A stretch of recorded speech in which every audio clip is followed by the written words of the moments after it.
Seat sharing पर Samajwadi party के साथ कांग्रेस की गठबंधन समिति की शुक्रवार को होने वाली बैठक अचानक टाल दी गई है। यह बैठक 4 बजे दिल्ली में कांग्रेस नेता मुकुल वासनिक के घर पर होनी थी।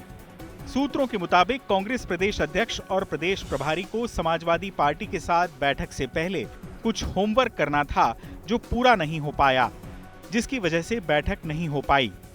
यानी कांग्रेस नेता यूपी में कई सीटों पर गुणाभाग का काम पूरा नहीं कर पाए थे और तैयारी के अभाव में इस बैठक को टालना पड़ा। बैठक के लिए समाजवादी पार्टी के नेता दिल्ली भी पहुंच चुके थे। कांग्रेस और समाजवादी पार्टी के बीच पहली बैठक मंगलवार को हुई थी। बैठक के बाद रामगोपाल यादव ने कहा था कि बैठक अच्छे माहौल में हुई है। बैठक सौहार्दपूर्ण वातावरण में हुई, अच्छे माहौल में हुई, सबका मन अच्छा है। 12 तारीख को और होगी और शीघ्र ही प्रगति होगी, उससे हम सब आपको अवगत कराते हैं। बार-बार लाने की बात जो नहीं, कोई कहीं नहीं, जब तक आप लोगों के मुंह से हम सुनते, मैंने कहीं किसी से सुना ही नहीं। रामगोपाल यादव यहां साफ कह रहे हैं कि मायावती के इंडिया गठबंधन में आने जैसी कोई बात नहीं है।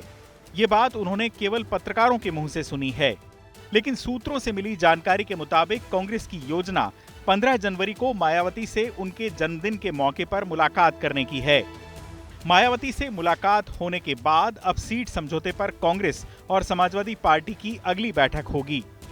ये साफ तौर पर देखा जा सकता है कि कांग्रेस की कोशिश बीएसपी को इंडिया गठबंधन में शामिल कराने की है। यदि ऐसा है तो क्या इस पर अखिलेश यादव मान जाएंगे? हाल ही में अखिलेश तो बीएसपी के आने की संभावनाओं वाला सवाल पूछे जाने तक पर भड़क गए थे।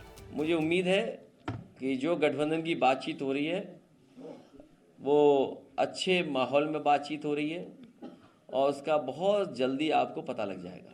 सर, मायावती को लेके भी क्या कुछ नहीं, आप बीजेपी के लिए काम कर रहे हैं कि किस चैनल के लिए काम कर रहे हैं? अखिलेश भले बीएसपी को गठबंधन में शामिल कराने की बात पर नाराज हो रहे हों, कांग्रेस की मंशा यही है कि देश के सबसे बड़े राज्य में कांग्रेस, एसपी, आरएलडी और बीएसपी एक साथ आ जाएं, ताकि बीजेपी को यूपी में मात देने की कारगर बिसात बिछाई जा सके।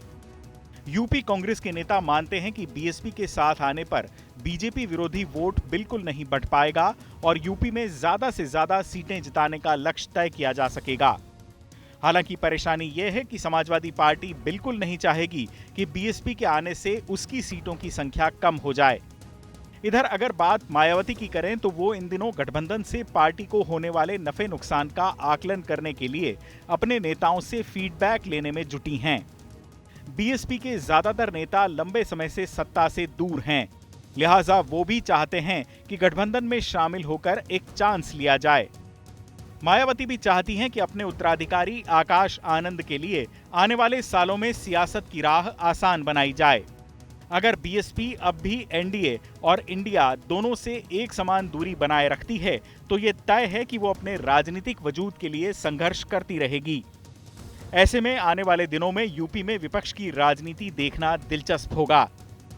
मुमकिन है जल्द ही मायावती इंडिया गठबंधन में शामिल होने के लिए अपनी शर्तें सामने रख दें। चुनाव आज तक।